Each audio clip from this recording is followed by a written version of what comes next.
দিনাজপুরের ঘোড়াঘাটে পরিত্যক্ত একটি হোটেল থেকে অষ্টম শ্রেণী পড়ুয়া শিক্ষার্থী রিশান হত্যার ক্লুলেস মামলায় 3 জনকে 24 ঘন্টার মধ্যে গ্রেপ্তার করেছে র্যাব 13 রংপুর। সুদের টাকা নিয়ে এই ঘটনা ঘটায় গ্রেপ্তারকৃতরা। হত্যার মূল পরিকল্পনাকারী স্বাধীন ক্ষিপ্ত হয়ে রিশানের গলায় ধারালো ছুরি দিয়ে গলা কেটে দেয়। পরে অপর আসামি রিশানের মুখে বালু দিয়ে চেপে ধরে। এ সময় অপর আরেক কিশোর ভিকটিমের পায়ের রগ কেটে পালিয়ে যায়। সোমবার বিকেলে রংপুর র্যাব 13 কার্যালয়ে প্রেস ব্রিফিং এসব তথ্য জানানো হয়। 24 ঘন্টার মধ্যে দিনাজপুর জেলার ঘোড়াঘাট থানা এলাকায় অভিযান পরিচালনা করে বিভিন্ন জায়গা থেকে চাঞ্চল্যকর কিশোর হত্যার ক্লুলেস মামলার রহস্য উদ্ঘাটন করে হত্যার সাথে জড়িত আসামি মোহাম্মদ স্বাধীন উদ্দিন, বয়স 19, পিতা বিল্লাল উদ্দিন, থানা ঘোড়াঘাট, জেলা দিনাজপুর এবং আরও 2 জন 16 ও 14 বছর বয়সী কিশোর উভয় জেলা দিনাজপুর দয়কে গ্রেফতার করে।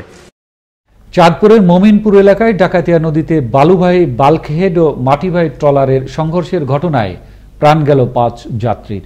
সোমবার ভোরে বালুবাহী বাল্কহেড এমবি ইকবাল হোসেন 1-এর সাথে মাটি বোঝাই ট্রলারের মুখোমুখি সংঘর্ষ হলে ডুবে যায় ট্রলারটি। এ সময় ট্রলারটিতে 11 জন যাত্রী ছিল। ঘটনার পর 6 জন সাঁতার কেটে তীরে উঠে এলেও নিখোঁজ থাকেন অপর 5 জন। পরে উদ্ধার অভিযান চালিয়ে ওই 5 জনের মরদেহ উদ্ধার করে চাঁদপুর নৌ পুলিশ ও ফায়ার সার্ভিস। গাইবান্ধার গোবিন্দগঞ্জের রাজাহার ইউনিয়নের ধনিয়াল লতিফিয়া দাখিল মাদ্রাসার গোপনে ম্যানেজিং কমিটি গঠনের প্রতিবাদে সংবাদ সম্মেলন ও মানববন্ধন করলেন মাদ্রাসার অভিভাবক সদস্যরা।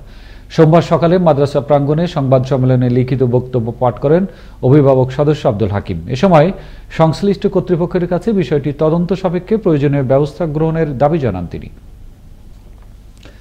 রবিবার রাতে মুন্সিগঞ্জের কলেজপাড়া এলাকায় স্থানীয় এক দলিল লেখকের বাড়িতে অস্ত্রের মুখে 2 নারী ও এক শিশুকে জিম্মি করে 31 ভরি স্বর্ণালংকার ও নগদ অর্থ লুট করে পালিয়ে যায় ডাকাত দলের সদস্যরা।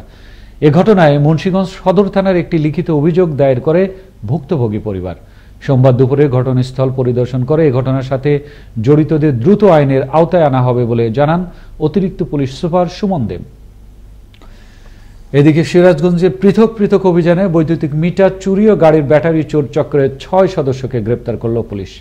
এ সময় তাদের কাছ থেকে চুরি হওয়া মিটার চুরির যন্ত্রপাতি ও গাড়ির ব্যাটারি উদ্ধার করা হয়। রবিবার দুপুরে সিরাজগঞ্জ জেলা পুলিশ সুপার কার্যালয়ে এক সংবাদ সম্মেলনে এসব তথ্য তুলে ধরেন পুলিশ সুপার হাসিবুল আলম।